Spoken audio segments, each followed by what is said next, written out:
Le téléphone de mon fiancé a sonné pendant nos vœux de mariage avec la sonnerie la plus sensuelle et romantique que j'ai jamais entendue. J'étais là, debout à l'hôtel, les larmes aux yeux, regardant l'homme qui me faisait me sentir vue comme personne ne l'avait jamais fait. Il a commencé ses vœux. Ils étaient magnifiques. Il a parlé de moi comme du soleil de son système solaire et de sa notification préférée. Pile à ce moment-là, alors qu'il prononçait ces mots, son téléphone s'est mis à sonner.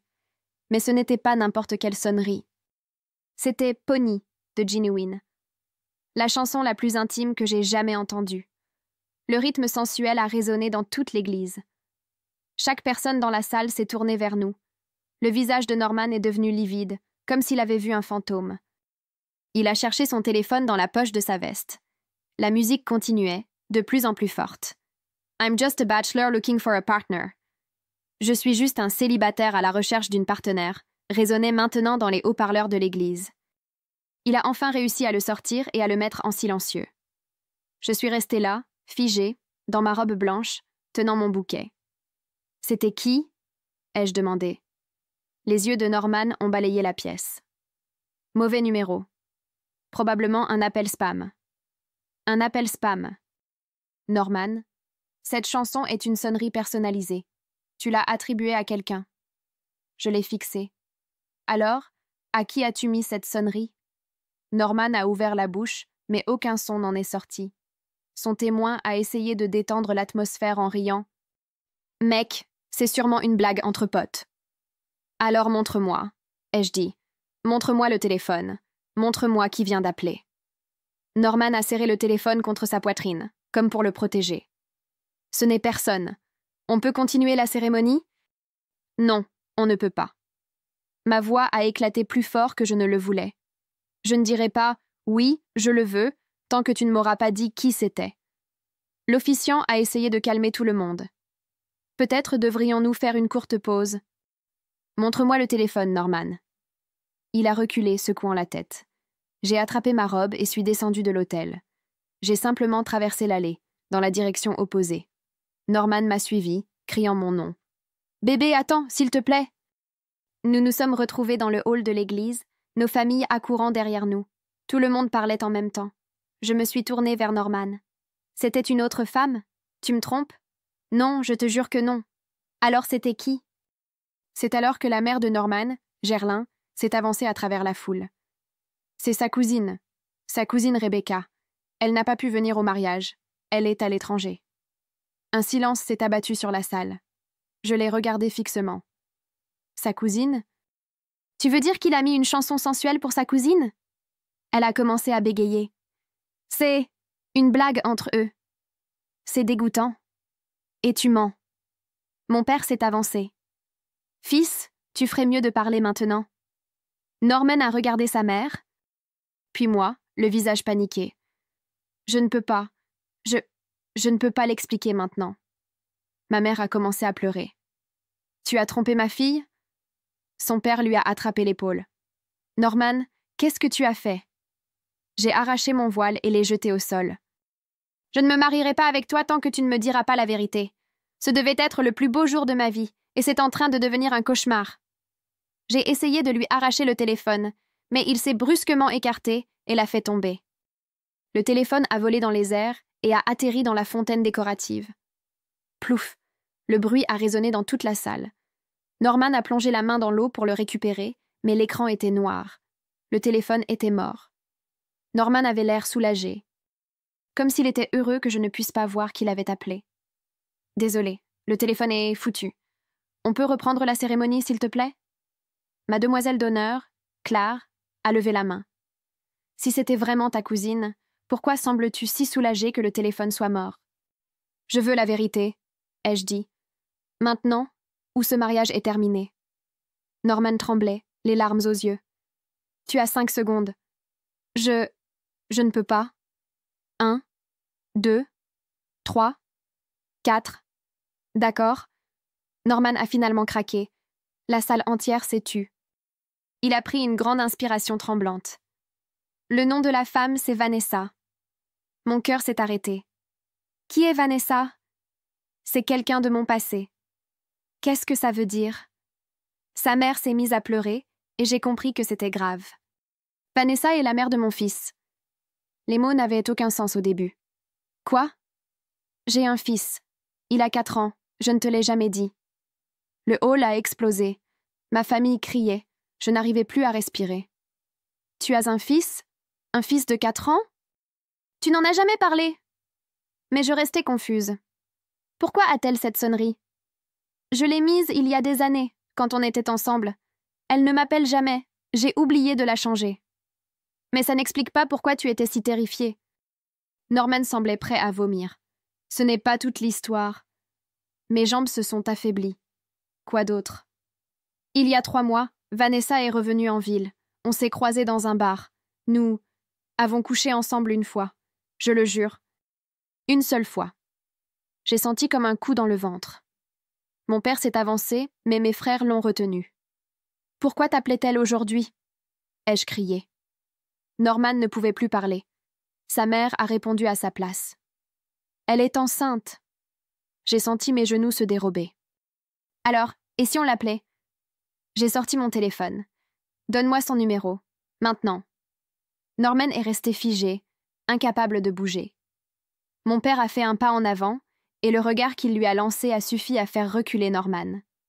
Les mains tremblantes, Norman a sorti sa tablette de la poche intérieure de sa veste de costume et l'a déverrouillée sans dire un mot.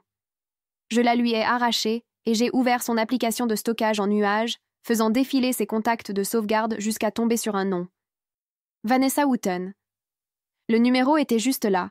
J'ai pris mon téléphone et j'ai composé. Mes doigts tremblaient tellement que j'ai failli me tromper 2 fois. Le hall de l'église était plongé dans un silence total, à part les sanglots de Gerlin. Tout le monde me regardait pendant que j'appuyais sur le haut-parleur. Une sonnerie. 2 sonneries. Puis une voix de femme, fatiguée et un peu confuse, a répondu. Je ne lui ai pas laissé le temps de parler davantage. Pourquoi appelles-tu mon fiancé le jour de notre mariage? Un silence de 3 secondes, peut-être, mais qui a semblé durer une éternité. Ton quoi? La voix de Vanessa s'est faite plus vive. Norman m'a dit que vous aviez rompu il y a 2 mois. Il a dit que c'est toi qui avais mis fin à la relation et qu'il allait emménager avec moi la semaine prochaine pour s'occuper de notre fils et du nouveau bébé. Le hall de l'église a explosé. Ma mère a poussé un cri si fort qu'il a résonné. Le père de Norman s'est mis à hurler après lui. Mes frères retenaient encore mon père, prêts à en venir aux mains. Gerlin s'est effondré sur une chaise, la tête dans les mains. Je gardais le téléphone collé à mon oreille, écoutant la respiration de Vanessa à l'autre bout. Il t'a dit qu'on avait rompu? Ma voix sortait étrangement aiguë. On prépare ce mariage depuis 8 mois. Les invitations sont parties il y a 3 mois. Vanessa a commencé à jurer en espagnol. Je ne comprenais pas les mots, mais la colère était évidente. Ce menteur. Il vient chez moi 2 fois par semaine, joue avec Jasper, parle de fonder une famille. Il a dit que tu étais juste une amie qui s'était fait des idées. J'ai regardé Norman. Il reculait vers la porte, comme s'il voulait s'enfuir. Combien d'autres mensonges? Ai-je demandé directement, cette fois à lui, plus à Vanessa. Combien d'autres choses lui as-tu racontées qui n'étaient pas vraies? Norman a ouvert la bouche, mais seul un bruit étranglé en est sorti. Je peux arranger ça, a-t-il fini par dire. Laisse-moi juste 5 minutes pour tout expliquer en privé et tu comprendras. Claire m'a attrapé le bras avec assez de force pour me faire mal. On s'en va, a-t-elle dit, assez fort pour que tout le monde entende. Tu ne lui dois plus une seule seconde de ton temps. Elle m'a pris le téléphone et a raccroché à Vanessa. Puis elle a saisi ma main et m'a tirée vers la sortie. Ma mère s'est précipitée pour attraper mon autre bras. Savannah est arrivée avec mon sac que j'avais laissé à l'hôtel. Mon père criait encore sur Norman, pendant que mes frères le poussaient aussi vers la porte. Norman a tenté de nous suivre, répétant mon nom encore et encore, mais son père l'a saisi par l'épaule et l'a tiré en arrière. Gerlin pleurait toujours, murmurant que ça ne devait pas se passer comme ça, que Norman avait promis de tout arranger avant le mariage.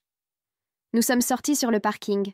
La lumière du soleil paraissait fausse, trop vive, trop normale pour ce qui venait de se passer.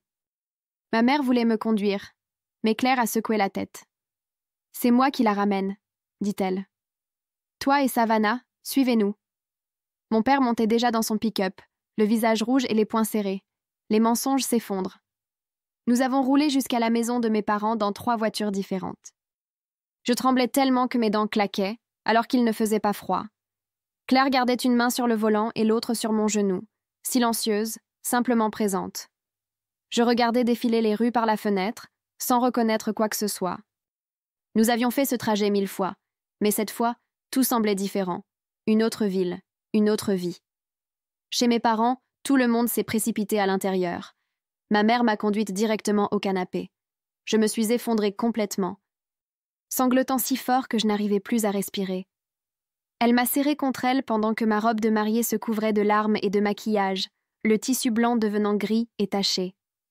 Savannah a disparu dans la cuisine et est revenue avec du thé, qu'elle a posé sur la table basse. Personne n'y a touché.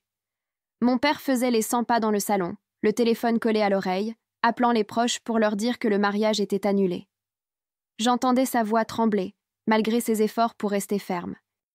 Claire s'assit à côté de moi et sortit son téléphone, ouvrant l'application Notes. « Lieu de réception », dit-elle à voix basse. « Traiteur, photographe, réservation de lune de miel, fleuriste, DJ. Il faut tout annuler. » Mon téléphone se mit à vibrer dans mon sac. Je le sortis et vis le nom de Norman sur l'écran. Il vibra encore et encore. Je le regardai s'allumer à plusieurs reprises, mais je ne répondis pas. Claire me le prit des mains et coupa la sonnerie. « Tu n'as pas à gérer ça maintenant, » dit-elle doucement. Les larmes finirent par s'arrêter, mais je me sentais vide, creuse, comme si on m'avait arraché les entrailles.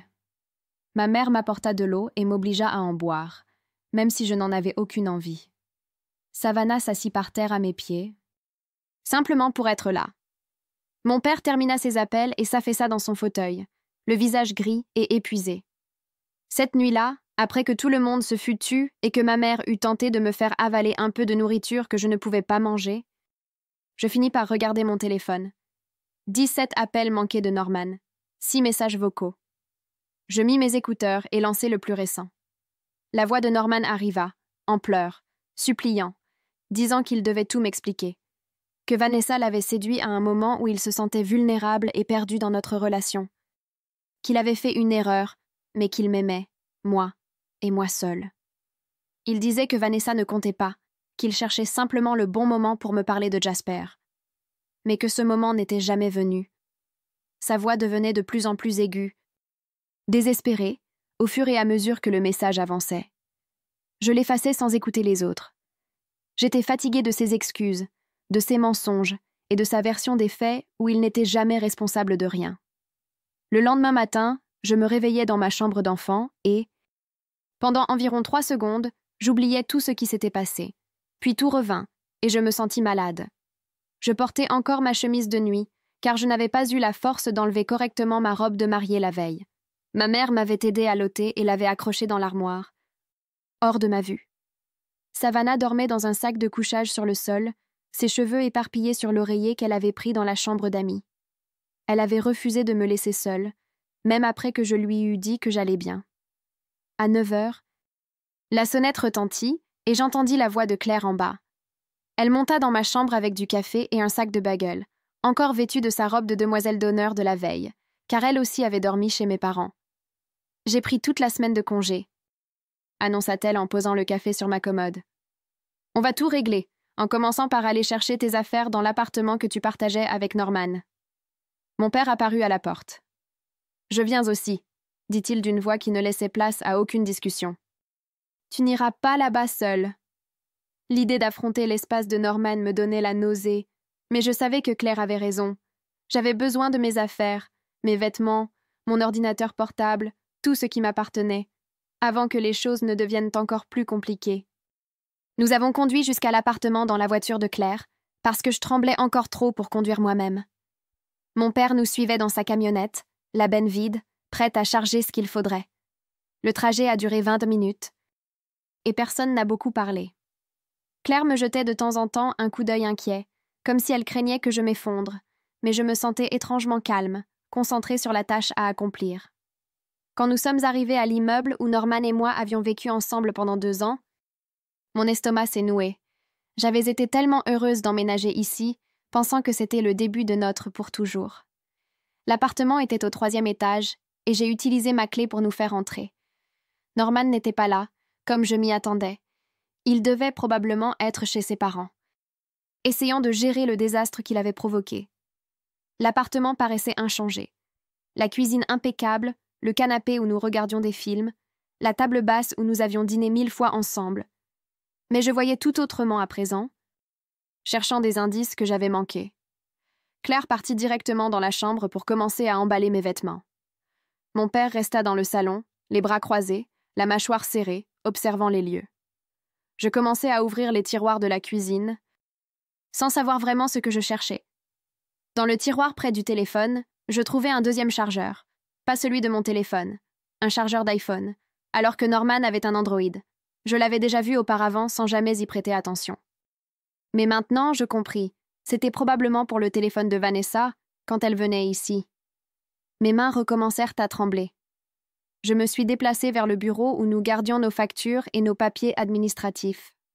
J'ai sorti les relevés de carte de crédit des 6 derniers mois et j'ai commencé à les feuilleter. Des dépenses dans des restaurants où je n'étais jamais allée. Un séjour à l'hôtel en mars, alors que Norman m'avait dit qu'il assistait à une conférence professionnelle. Des achats dans un magasin de jouets. Mon père s'est approché et a regardé les papiers dans mes mains.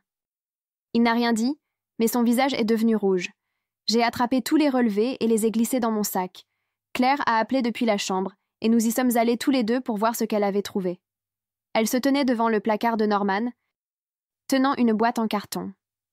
À l'intérieur, il y avait des cartes de vœux, peut-être une vingtaine. J'en ai pris une et l'ai ouverte. Sur le devant, un dessin de dinosaure au crayon. À l'intérieur, d'une écriture d'enfant aidée par un adulte, il y avait écrit « Joyeux anniversaire, papa. Je t'aime. » Signé, Jasper. La date remontait à 2 ans. J'en ai pris une autre. « Bonne fête des pères, papa. » Accompagnée d'un dessin de 2 bonhommes allumettes se tenant par la main. Une autre encore. « Tu me manques. » Papa. Quand viens-tu me voir? Je me suis assise sur le lit, mes jambes ne me soutenant plus. Norman recevait ses cartes depuis des années. Il lisait les messages de son fils et les gardait cachés dans une boîte, dans notre placard commun, pendant qu'il me disait bonne nuit et me parlait de nos futurs enfants. Claire s'est assise à côté de moi et a passé un bras autour de mes épaules. Mon père a pris la boîte et a regardé d'autres cartes, son visage s'assombrissant à chaque nouvelle. Je me suis levée et j'ai commencé à tirer mes vêtements du placard, arrachant les cintres et jetant tout sur le lit. Je ne faisais plus attention.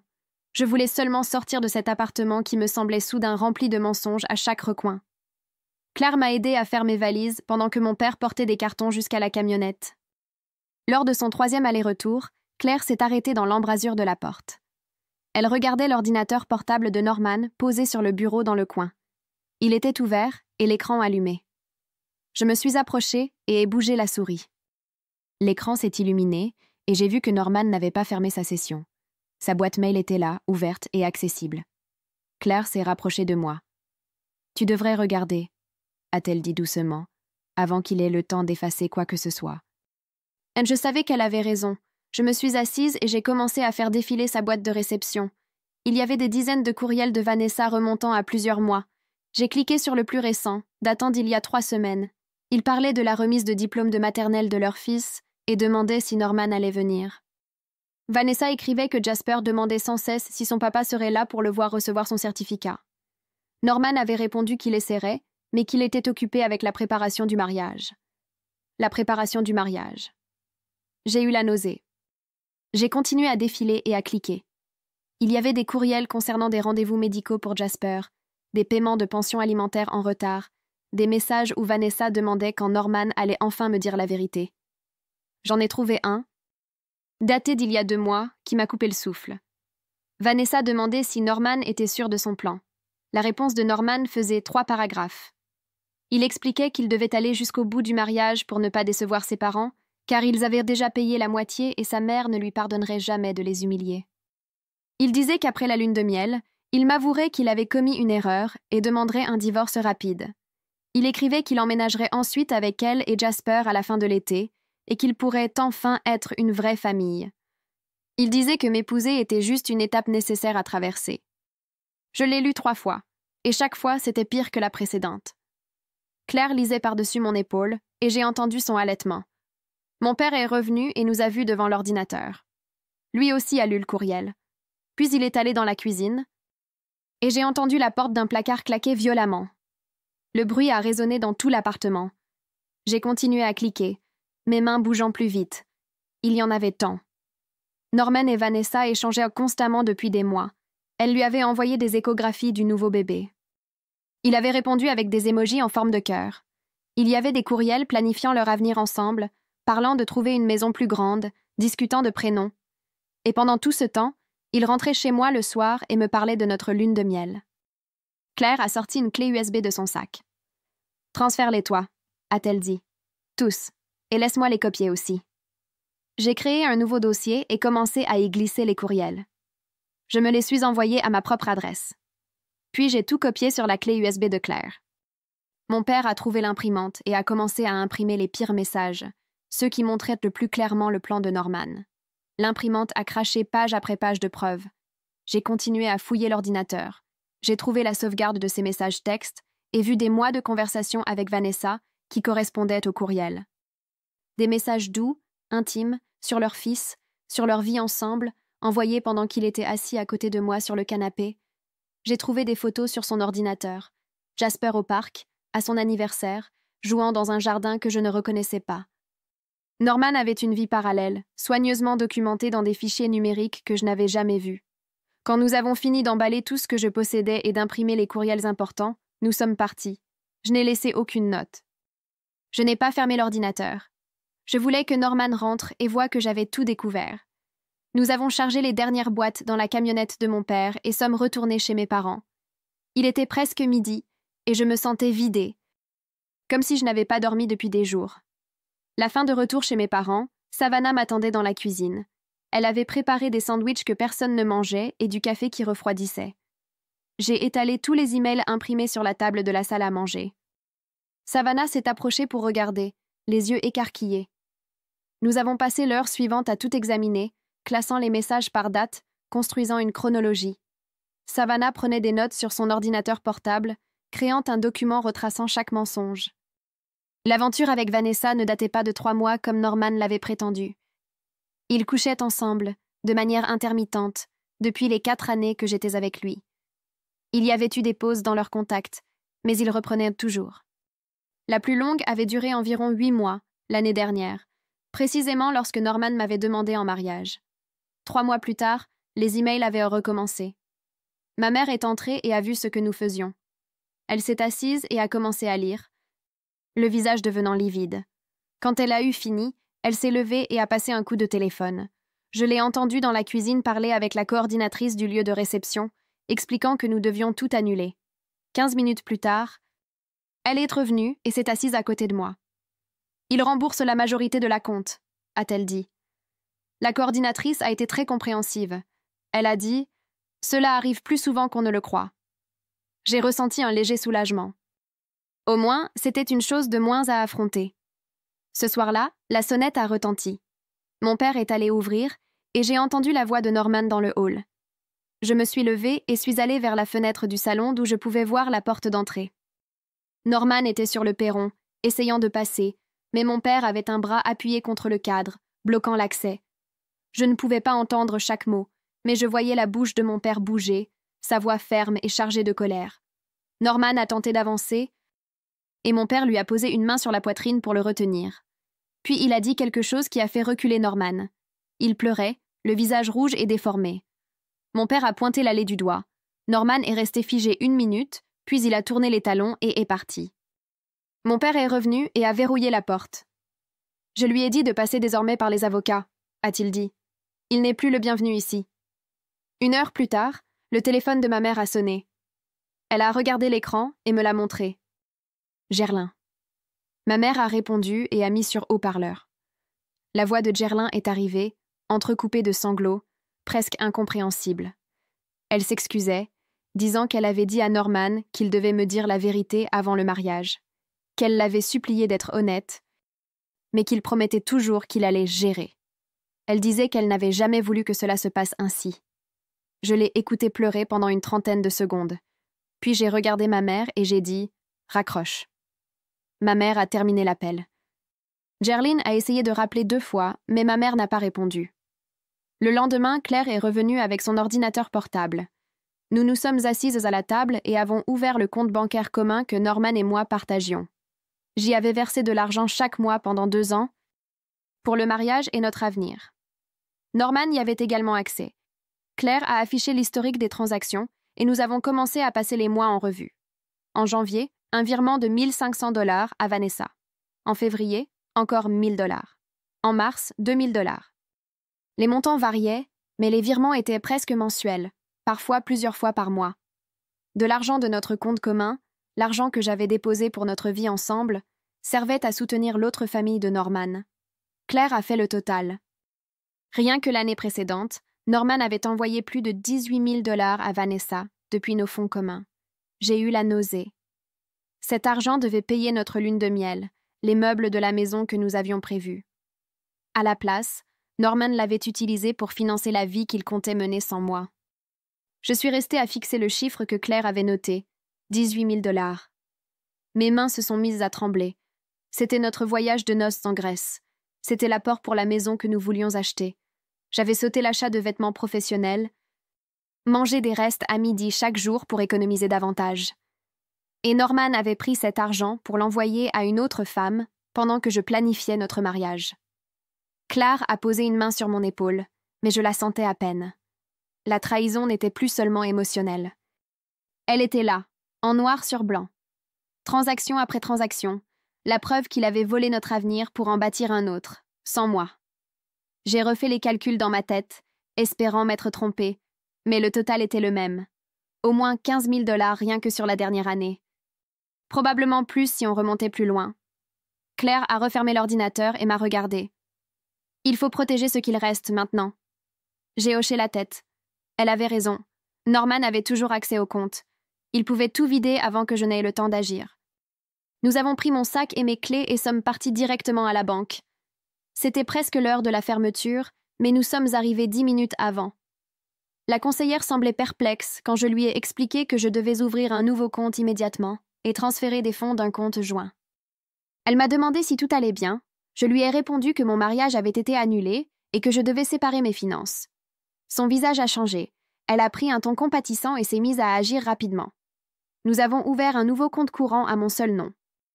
Puis, nous avons transféré exactement la moitié du solde restant. Norman en avait déjà pris tant que ma part s'élevait à environ 4 000 $. La conseillère m'a aidée à me retirer comme utilisatrice autorisée de ses cartes de crédit.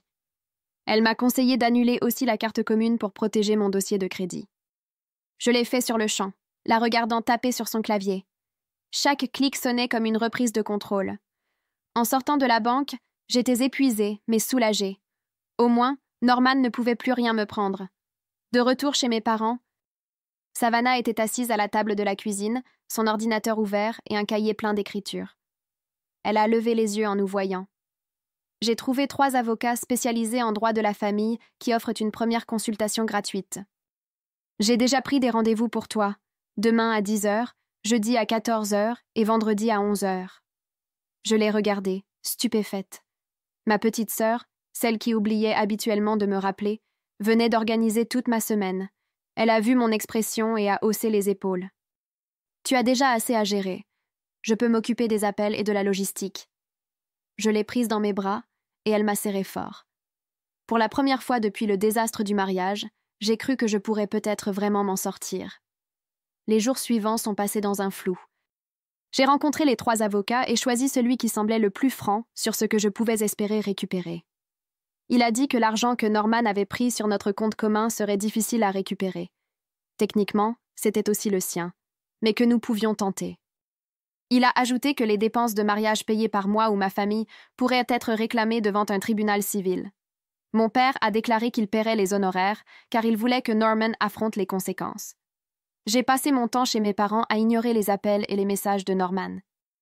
Il a tout essayé, excuses, colère, chantage émotionnel. J'ai bloqué son numéro après le 15e message. 4 jours après le mariage qui n'a jamais eu lieu, mon téléphone a sonné, numéro inconnu. J'ai presque laissé sonner, mais quelque chose m'a poussé à répondre. « Allô ?» Une voix de femme, calme mais fatiguée, a répondu « Êtes-vous la femme qui devait épouser Norman ?» Mon estomac s'est noué. « Oui. Qui est à l'appareil ?»« Je suis Vanessa. Je pense que nous devons parler en personne. Il y a des choses que Norman ne veut pas que vous sachiez, et vous méritez de les entendre. J'ai regardé Claire assise en face de moi. Elle a hoché la tête. D'accord. Quand et où? Nous avons convenu de nous retrouver dans un café le lendemain matin. Vanessa a dit qu'elle porterait une veste bleue. Je lui ai répondu que j'amènerais une amie pour me soutenir. Et elle a dit que c'était très bien. Après avoir accroché, Claire m'a demandé ce que je pensais que Vanessa voulait me dire. Je n'en avais aucune idée, mais je savais que je devais le découvrir. Cette nuit-là, je dormis à peine. Je ne cessais de me demander sur quoi encore Norman avait menti. Quels autres secrets attendèrent d'être révélés? Le lendemain matin, Claire et moi sommes arrivés au café 15 minutes en avance. Nous avons choisi une table dans le coin du fond, d'où nous pouvions voir l'entrée. Exactement à 10 heures, une femme entra, portant une veste bleue. Elle était plus jeune que ce à quoi je m'attendais, beaucoup plus jeune. Elle regarda autour du café et nos yeux se croisèrent. Je levai légèrement la main et elle s'approcha. Vanessa avait l'air épuisée. Son visage était pâle. Des cernes marquèrent ses yeux. Son ventre de femme enceinte était visible sous sa veste. Elle s'assit en face de nous et dit aussitôt « Je suis tellement désolée. Je ne savais pas. Je te jure que je ne savais pas. » Je voulais la détester, mais elle paraissait tellement misérable que je n'y arrivais pas. « Tu ne savais pas quoi ?» demandai-je. « Que vous étiez encore ensemble. Norman m'a dit que vous aviez rompu il y a 2 mois. Il a dit que vous n'étiez que des amis qui aviez essayé de sortir ensemble, mais que ça n'avait pas marché. Il a dit qu'il était libre d'être avec moi et de fonder notre famille. » Claire émit un bruit de dégoût. Vanessa continua. « Je sais ce que ça donne comme impression. Je sais que tu penses sûrement que je mens, mais je peux le prouver. » Elle sortit son téléphone et fit défiler l'écran, puis me le tendit. Des messages. Des centaines, tous de Norman. Je commençai à lire. Les messages remontaient à plusieurs années. Dans certains, Norman me décrivait comme sa colocataire. Dans d'autres, il disait que j'étais une amie qui l'aidait à payer le loyer. Puis l'histoire changeait. Je devenais une petite amie occasionnelle qui savait pour Vanessa et l'acceptait. Ensuite, j'étais quelqu'un qu'il allait bientôt quitter. Les mensonges s'empilaient les uns sur les autres. Message après message, il construisait toute une fausse histoire. Vanessa faisait défiler lentement pour me laisser le temps de lire. Il m'a dit que tu savais pour Jasper. Il a dit que tu ne voulais simplement pas t'impliquer avec son fils, ce que j'ai trouvé étrange. Mais j'ai pensé que c'était ton choix. Il m'a dit qu'une fois que vous auriez officiellement rompu, il emménagerait avec nous et que nous serions enfin une vraie famille. J'avais l'impression de voir toute ma relation réécrite sous mes yeux. Chaque message montrait Norman, disant à Vanessa exactement le contraire de ce qu'il me disait à moi. Elle pensait être la relation principale. Moi aussi, nous avions toutes les deux tort. Il nous a trompés toutes les deux, dis-je. Vanessa hocha la tête, les larmes aux yeux. Mon fils demande tout le temps où est son papa. Norman vient quand ça l'arrange, reste quelques jours, puis disparaît pendant des semaines. Jasper ne comprend pas pourquoi papa s'en va tout le temps. Il pense qu'il a fait quelque chose de mal. Sa voix se brisa sur ces derniers mots. Quelque chose changea en moi. Ce n'était plus moi contre Vanessa. Nous étions 2 victimes de la même personne. Claire se pencha en avant. Norman vous soutient financièrement, toi et ton fils? Vanessa eut un petit rire amer. À peine. Parfois, il envoie de l'argent, mais jamais régulièrement.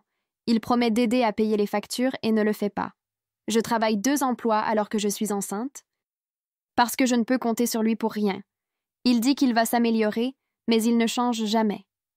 Je pensais aux 18 000 $ que Norman avait pris de notre compte commun. De l'argent censé aller à son fils, mais qui, apparemment, n'y était jamais allé. Où était-il passé?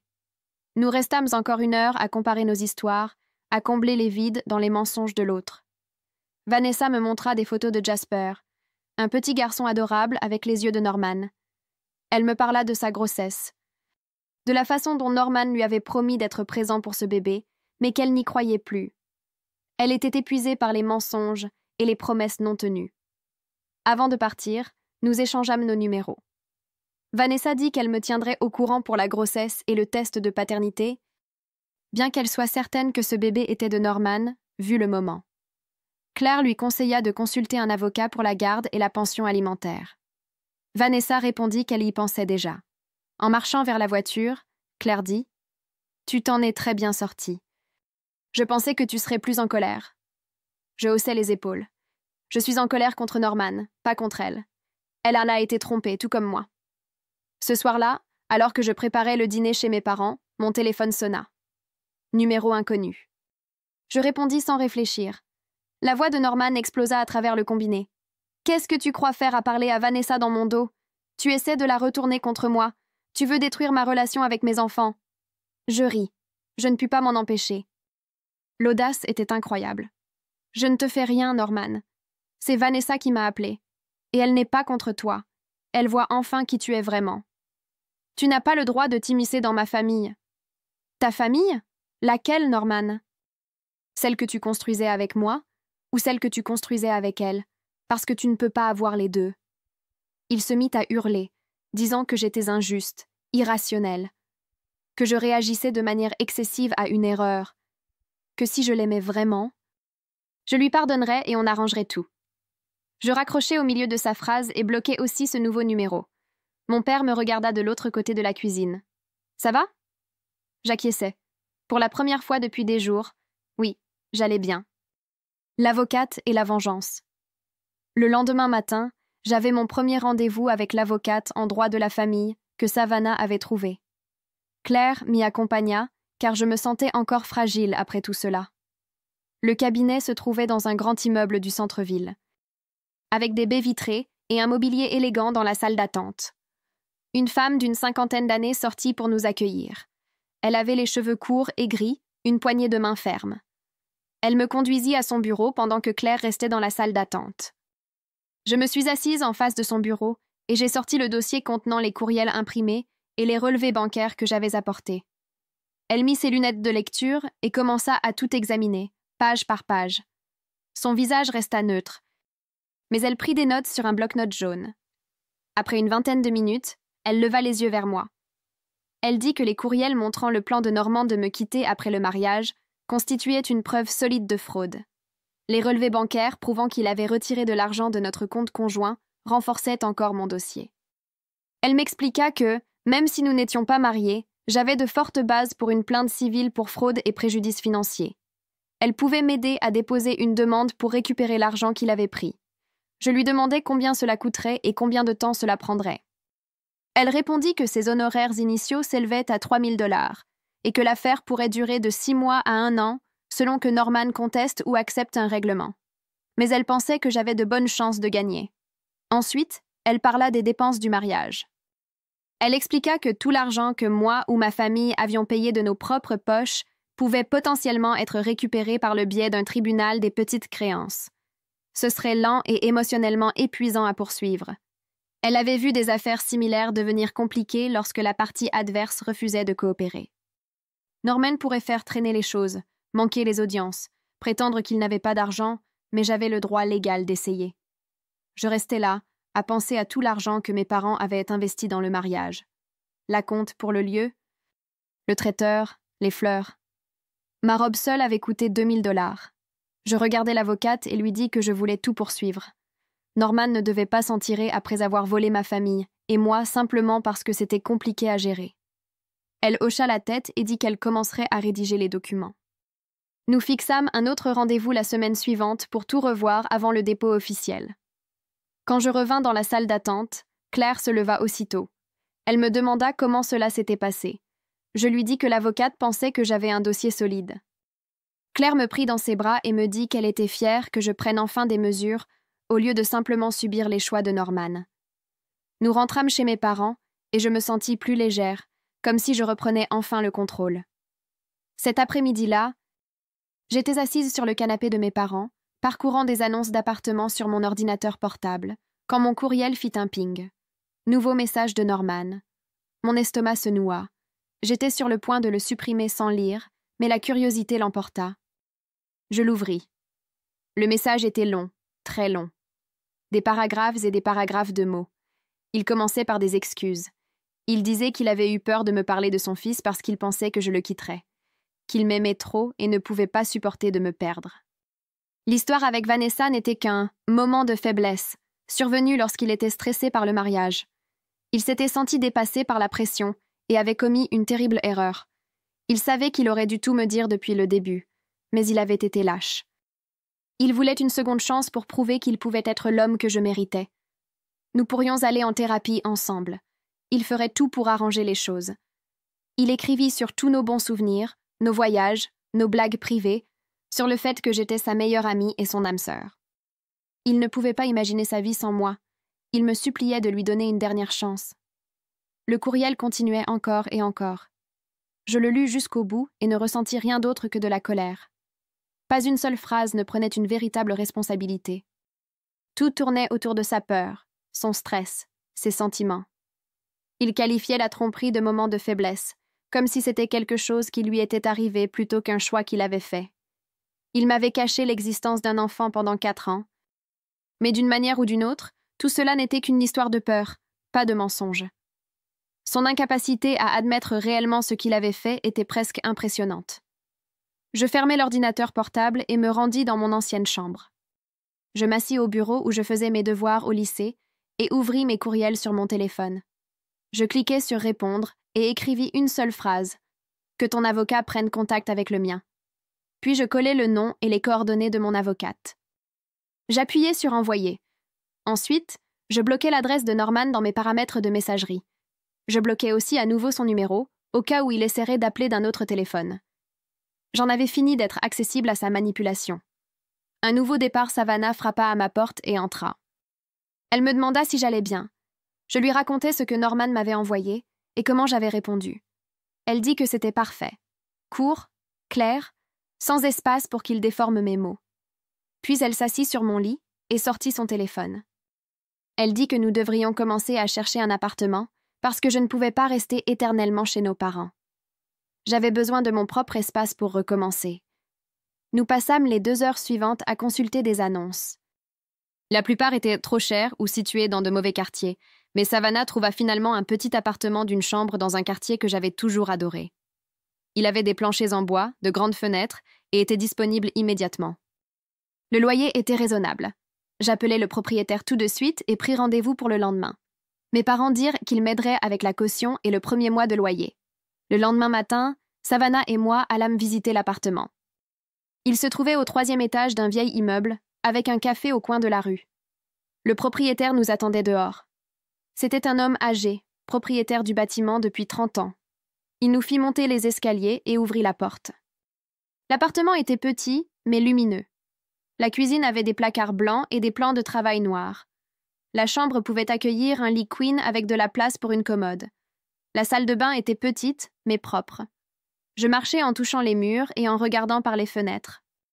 Cela pourrait être chez moi, mon propre espace, sans Norman, sans mensonge, sans souvenir de la vie que je croyais construire. Savannah se tint à mes côtés et me demanda ce que j'en pensais. Je dis au propriétaire que je le prenais. Il me fit remplir une demande sur place. Il dit qu'il vérifierait ma solvabilité et m'appellerait à la fin de la journée. Nous rentrâmes à la maison et, pour la première fois depuis des semaines, je me sentis excitée. Ce soir-là, le propriétaire appela. Ma demande avait été acceptée. Je pouvais emménager samedi. Mes parents célébrèrent la nouvelle avec moi pendant le dîner. Mon père dit qu'il était fier de la façon dont je gérais tout cela. Je me suis assise en face de son bureau et j'ai sorti le dossier rempli d'emails imprimés et d'extraits bancaires que j'avais apportés. Elle mit ses lunettes de lecture et commença à tout examiner, page après page. Son visage resta neutre, mais elle prit des notes sur un bloc-notes jaune. Après une 20aine de minutes, elle leva les yeux vers moi. Elle dit que les emails montrant le plan de Norman de me quitter après le mariage constituaient une preuve solide de fraude. Les relevés bancaires prouvant qu'il avait retiré de l'argent de notre compte commun renforçaient encore davantage mon dossier. Elle expliqua que, même si nous n'étions pas mariés, j'avais de solides recours civils pour fraude et préjudice financier. Elle pouvait m'aider à déposer une plainte pour récupérer l'argent qu'il avait pris. Je lui demandai combien cela coûterait et combien de temps cela prendrait. Elle répondit que ses honoraires initiaux étaient de 3 000 $ et que l'affaire pourrait durer de 6 mois à 1 an, selon que Norman contesterait ou accepterait un accord. Mais elle pensait que j'avais de bonnes chances de gagner. Ensuite, elle commença à parler des dépenses du mariage. Elle expliqua que tout l'argent que ma famille ou moi avions payé de nos propres fonds pourrait potentiellement être récupéré devant un tribunal des petites créances. Ce serait long et émotionnellement épuisant à poursuivre. Elle avait vu ce genre de cas devenir compliqué lorsque la partie adverse refusait de coopérer. Norman pouvait faire traîner les choses, manquer les audiences, prétendre qu'il n'avait pas d'argent, mais j'avais le droit légal d'essayer. Je restais assise à penser à tout l'argent que mes parents avaient investi dans le mariage, le dépôt du lieu, le traiteur, les fleurs, ma robe qui à elle seule coûtait 2000 $. Je regardais l'avocate et lui dis que je voulais tout poursuivre. Norman ne devait pas s'en tirer après avoir volé ma famille et moi, simplement parce que ce serait difficile à gérer. Elle hocha la tête et dit qu'elle commencerait à rédiger les documents. Nous fixâmes un autre rendez-vous pour la semaine suivante, afin de tout revoir avant de déposer la plainte. Quand je revins dans la salle d'attente, Claire se leva immédiatement. Elle me demanda comment cela s'était passé. Je lui dis que l'avocate pensait que j'avais un dossier solide. Claire me prit dans ses bras et me dit qu'elle était fière de moi pour avoir agi au lieu d'accepter simplement ce que Norman avait fait. Nous rentrâmes chez mes parents et, d'une certaine façon, je me sentis plus légère, comme si je faisais enfin quelque chose au lieu de simplement réagir au choix de Norman. Cet après-midi-là, j'étais assise sur le canapé de mes parents, à regarder des annonces d'appartements sur mon ordinateur portable, quand un ping retentit. Nouveau message de Norman. Mon estomac se noua. J'étais sur le point de le supprimer sans lire, mais la curiosité l'emporta. J'ouvris le message. Le courriel était long, très long, des paragraphes entiers. Il commença par s'excuser pour tout. Il disait avoir eu peur de me parler de son fils, craignant que je le quitte, qu'il m'aimait trop et ne pouvait pas supporter de me perdre. L'affaire avec Vanessa avait été un moment de faiblesse, alors qu'il était stressé par le mariage. Il s'était senti dépassé par la pression et avait fait une terrible erreur. Il savait qu'il aurait dû tout me dire dès le début, mais il avait été lâche. Il voulait une autre chance pour me prouver qu'il pouvait être l'homme que je méritais. Nous pourrions aller en thérapie ensemble. Il ferait tout pour arranger les choses. Il écrivit sur tous nos bons souvenirs, nos voyages, nos blagues partagées, comment j'étais sa meilleure amie et son âme sœur. Il ne pouvait pas imaginer sa vie sans moi. Il me suppliait de lui donner une chance de réparer tout cela. Le message continuait encore et encore. Je lus tout et ne ressentis que de la colère. Pas une seule phrase n'assumait une réelle responsabilité. Tout tournait autour de sa peur, son stress, ses sentiments. Il qualifiait sa trahison de « moment de faiblesse », comme si c'était quelque chose qui lui était arrivé plutôt qu'un choix délibéré. Il m'avait caché un enfant pendant 4 ans, mais d'une manière ou d'une autre, cela relevait de la peur, pas du mensonge. Son incapacité à vraiment reconnaître ce qu'il avait fait était presque impressionnante. Je refermai l'ordinateur portable et allai dans mon ancienne chambre. Je m'assis à mon ancien bureau de lycée et ouvris mon email sur mon téléphone. J'appuyai sur « Répondre ». J'écrivis une seule phrase, « Que ton avocat contacte la mienne ». Puis je collai le nom et les coordonnées de mon avocate. J'appuyai sur « Envoyer ». Ensuite, j'allai dans les paramètres de messagerie et bloquai l'adresse de Norman. Je bloquai aussi son numéro de téléphone au cas où il essaierait d'appeler d'un autre. J'en avais fini d'être accessible à sa manipulation. Un nouveau départ Savannah frappa à ma porte et entra. Elle demanda si j'allais bien. Je lui racontai ce que Norman m'avait écrit et comment j'avais répondu. Elle dit que c'était parfait, court, clair, sans espace pour qu'il déforme mes mots. Puis elle s'assit sur mon lit et sortit son téléphone. Elle dit qu'on devrait commencer à chercher un appartement. Parce que je ne pouvais pas rester éternellement chez nos parents. J'avais besoin de mon propre espace pour repartir de zéro. Nous passâmes les 2 heures suivantes à parcourir les annonces. La plupart étaient trop chères ou dans de mauvais quartiers. Mais Savannah trouva un petit appartement d'une chambre dans un quartier que j'avais toujours aimé. Il avait des planchers en bois, de grandes fenêtres et était disponible immédiatement. Le loyer était raisonnable. J'appelai le propriétaire tout de suite et fixai une visite pour le lendemain. Mes parents dirent qu'ils aideraient avec le dépôt et le 1er mois de loyer. Le lendemain matin, Savannah et moi allâmes visiter l'appartement. Il se trouvait au 3e étage d'un vieil immeuble avec un café au coin de la rue. Le propriétaire, un homme âgé, nous accueillit dehors. Il possédait l'immeuble depuis 30 ans. Il nous accompagna dans les escaliers et ouvrit la porte. L'appartement était petit mais lumineux. La cuisine avait des armoires blanches et des comptoirs noirs. La chambre pouvait accueillir un lit double et une commode. La salle de bain était petite mais propre. Je marchais en touchant les murs et regardais par les fenêtres. Cet endroit pouvait être le mien. Mon propre espace, sans Norman, sans mensonge, sans souvenir de la vie que je croyais construire. Savannah se tint à côté de moi et me demanda ce que j'en pensais. Je dis au propriétaire que je le prenais. Il me fit remplir une demande sur place. Il dit qu'il vérifierait mon crédit et m'appellerait à la fin de la journée. Nous rentrâmes à la maison et pour la première fois depuis des semaines, je me sentis enthousiaste. Ce soir-là, le propriétaire appela. Ma demande était approuvée. Je pouvais emménager samedi. Mes parents célébrèrent avec moi autour du dîner. Mon père dit qu'il était fier de la façon dont je gérais tout cela.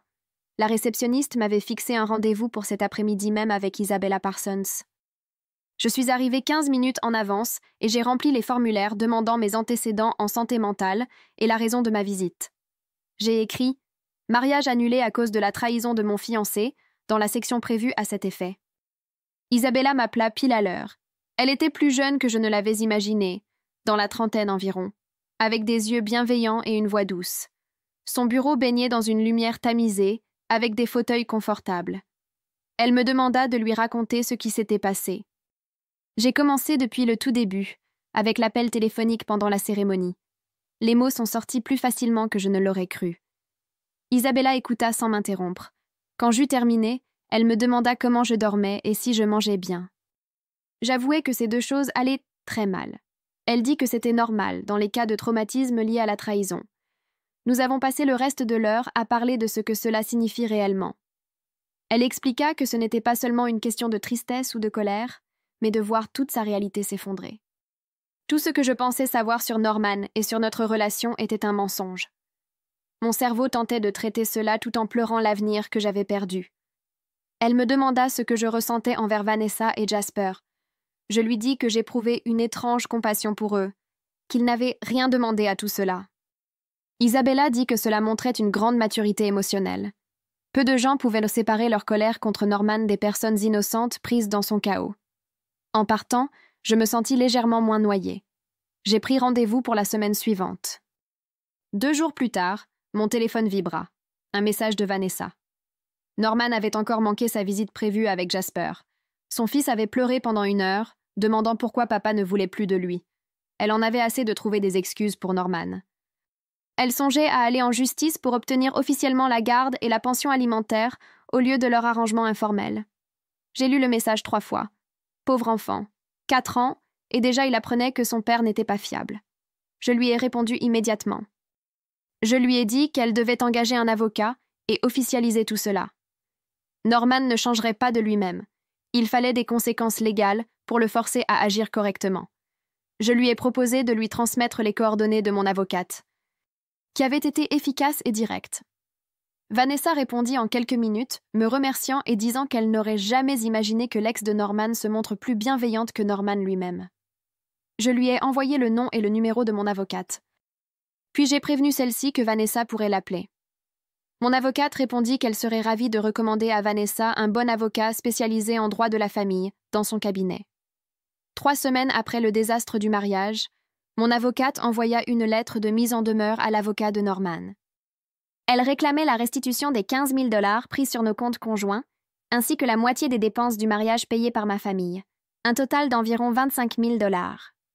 2 jours plus tard, l'avocat de Norman répondit avec une offre de règlement de 5 000 $. Mon avocate m'appela pour en discuter. Elle dit que c'était une offre ridiculement basse et me conseilla fortement de la refuser. Nous avions des preuves solides que Norman avait retiré de l'argent de nos comptes communs, ainsi que tous les reçus des dépenses du mariage. L'avocat de Norman testait simplement ma détermination. Je lui ai dit de refuser. Je voulais me battre. 1 semaine plus tard, nous avons déposé une plainte civile contre Norman pour fraude et préjudice financier. Mon avocate m'avertit que cela pourrait prendre des mois à se résoudre. Les audiences étaient programmées lentement. Norman pourrait essayer de faire traîner les choses, mais cela m'était égal. J'agissais enfin, au lieu d'être une victime. Cette action en justice me donna un sentiment de reprise de pouvoir. L'ordonnance d'éloignement et la naissance. Norman se présenta ivre à mon immeuble un mardi soir vers 23 heures. J'étais déjà couchée quand l'interphone se mit à bourdonner sans arrêt. Je me levai et appuyai sur le bouton pour écouter. C'était sa voix, pâteuse, en colère. Il hurlait que je détruisais sa vie, que j'avais monté tout le monde contre lui, que je le poursuivais pour de l'argent qu'il n'avait pas. Ces mots étaient confus, incohérents. Je lui dis de partir ou j'appellerais la police. Il continua à crier. D'autres locataires commencèrent à se plaindre. La sécurité de l'immeuble arriva et le fit sortir du hall. Je le regardais par la fenêtre tandis qu'il l'accompagnait jusqu'à la rue. Norman trébucha et manqua de tomber. Les agents attendirent qu'il monte dans sa voiture. J'appelai ensuite la ligne de police non urgente pour signaler l'incident. Ils dirent qu'ils enverraient un agent pour prendre ma déposition. Le lendemain matin, je me rendis directement au tribunal. Je déposai une demande d'ordonnance de protection contre Norman. J'avais apporté mon téléphone avec l'enregistrement audio de sa tirade ivre à l'interphone, ainsi que le rapport de police de la veille. Je remplis des formulaires décrivant son harcèlement et ma peur pour ma sécurité. La greffière m'assura qu'un juge examinerait tout dans les 24 heures. L'ordonnance fut accordée le lendemain. Le juge estima que Norman représentait une menace crédible. Mon avocate m'appela pour m'annoncer la nouvelle et ajouta que cela renforçait notre dossier civil. Cela prouvait un comportement instable et agressif. Norman devait désormais rester à au moins 150 km de moi, sans contact direct ni indirect. En cas de violation, il risquait des poursuites pénales. Mon avocate fit livrer l'ordonnance à Norman sur son lieu de travail. Je me sentis enfin plus en sécurité, sachant qu'il y aurait des conséquences s'il tentait de m'approcher. 5 semaines après le mariage avorté, Vanessa m'envoya un message depuis l'hôpital. Elle était en travail et attendait une fille.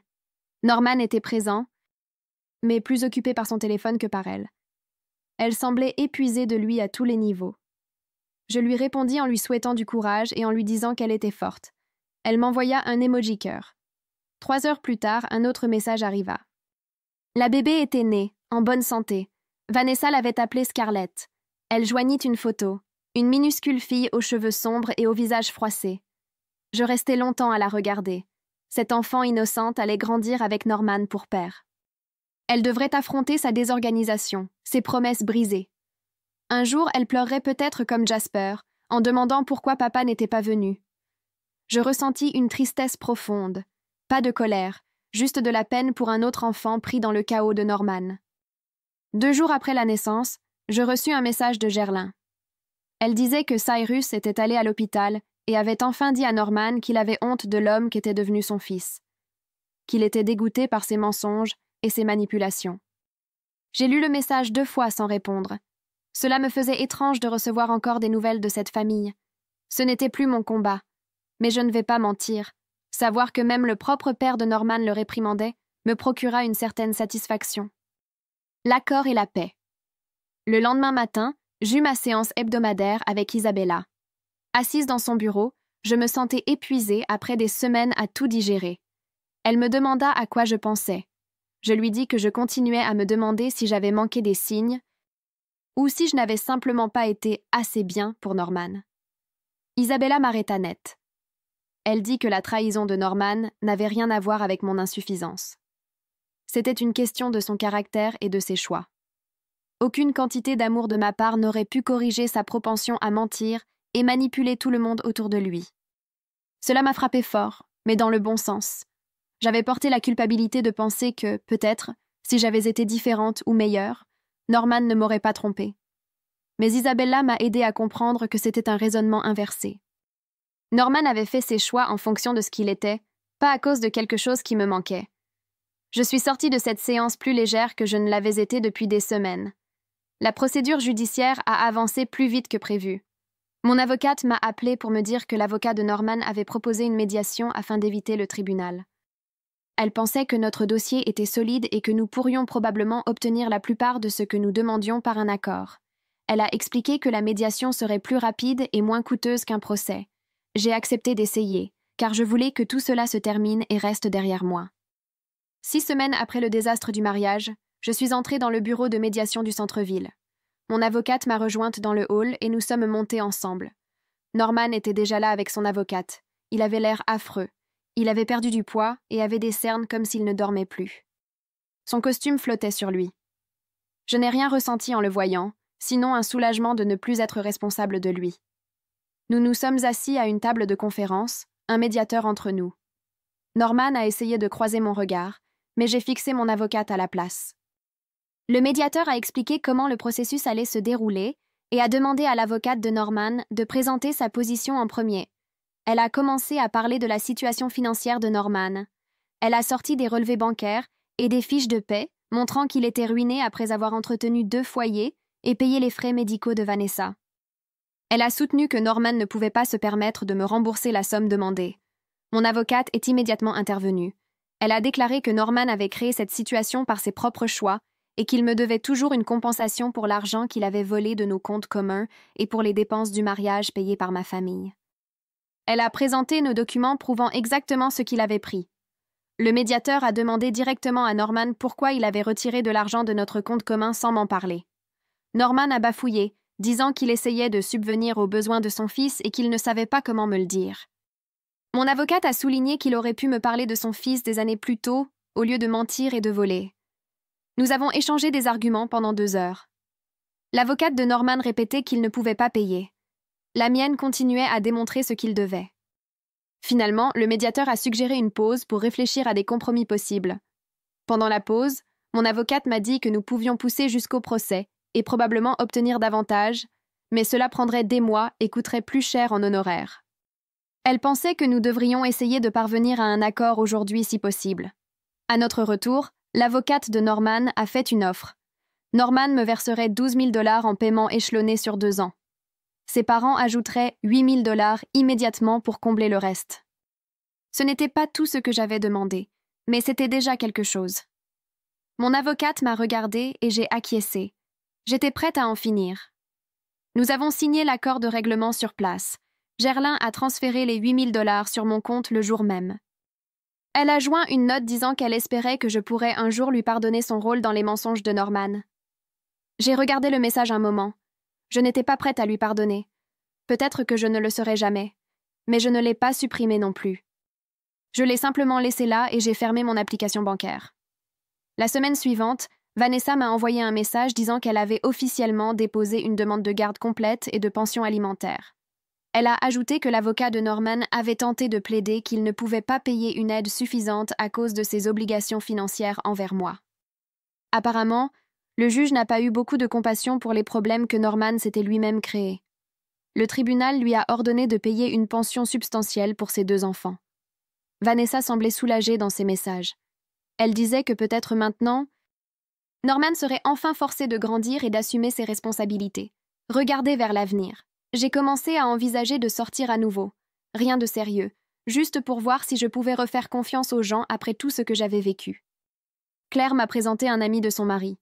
Nous sommes allés dîner et c'était plutôt agréable, mais j'étais nerveuse tout le temps. Je n'arrêtais pas de me demander ce qu'il pouvait bien cacher. Isabella m'a dit que c'était normal, que la guérison n'était pas linéaire. Elle m'a rappelé que je progressais, même quand je ne le ressentais pas. J'ai eu 2 autres rendez-vous avec des hommes que mes amis m'avaient représentés. L'un était ennuyeux et ne parlait que de lui-même. L'autre était intéressant et drôle, mais je n'étais pas prête pour plus qu'une conversation légère. 7 semaines après le désastre du mariage, je me suis retrouvée avec Claire et Savannah pour un café dans notre endroit préféré du centre-ville. Nous nous sommes assises dehors au soleil et avons parlé de choses normales. Savannah a raconté une histoire sur sa collègue qui avait envoyé un message destiné à son petit ami sur le chat de toute l'entreprise. Claire a ri si fort qu'elle a renversé son café latte. Je me suis rendu compte que je riais moi aussi. Vraiment, pas par politesse. Nous sommes restés là pendant 2 heures à discuter et à plaisanter. Ce soir-là, en rentrant chez moi, j'ai pensé à quel point je me sentais différente d'il y a 6 semaines. Je n'étais plus obsédée par Norman, ni en train de revivre tout dans ma tête. J'avais commencé à avoir des moments où je l'oubliais complètement. C'était comme le vrai début de la guérison, au lieu de simplement survivre. 8 semaines après que tout se soit effondré, j'ai vérifié mon compte et j'ai vu le premier versement de Norman, le montant complet promis. Je suis restée à le regarder un instant car j'avais honnêtement cru qu'il serait en retard ou incomplet. Le même après-midi, Vanessa m'a écrit pour dire que l'audience avait eu lieu et que Norman devait payer une pension substantielle pour ses 2 enfants. Elle disait qu'il travaillait désormais les week-ends et qu'il assistait à ses visites prévues avec Jasper. Je lui ai demandé comment elle allait avec le bébé. Elle a répondu qu'elle était fatiguée, mais que les choses s'amélioraient maintenant que l'argent n'était plus un problème. C'était étrange de recevoir des nouvelles de Norman par Vanessa, plutôt que directement, mais aussi d'une certaine façon plus facile. Je n'étais plus responsable de le réparer. 3 jours plus tard, je me suis arrêtée à mon café habituel avant de déjeuner avec Claire. J'attendais ma commande quand quelqu'un a appelé mon nom. Je me suis retournée et j'ai vu Axel assis dans un coin avec son ordinateur portable. Il m'a saluée et je suis allée vers lui, un peu mal à l'aise mais pas fâchée. Il m'a demandé comment j'allais. Et je lui ai répondu honnêtement, « Bien, mieux que je ne l'aurais cru. » Il a hoché la tête et m'a dit qu'il était content, puis a mentionné que Norman voyait maintenant un thérapeute 2 fois par semaine. J'ai levé un sourcil et Axel a haussé les épaules. Il a dit que l'avocat de Norman lui avait probablement conseillé que cela ferait bonne impression au tribunal et qu'il doutait que Norman change vraiment. J'ai apprécié l'honnêteté d'Axel. Nous avons parlé 10 minutes de choses ordinaires, son travail, mon appartement, avant que ma commande n'arrive. Il m'a dit de lui envoyer un message si jamais j'avais besoin de quoi que ce soit, et je l'ai cru.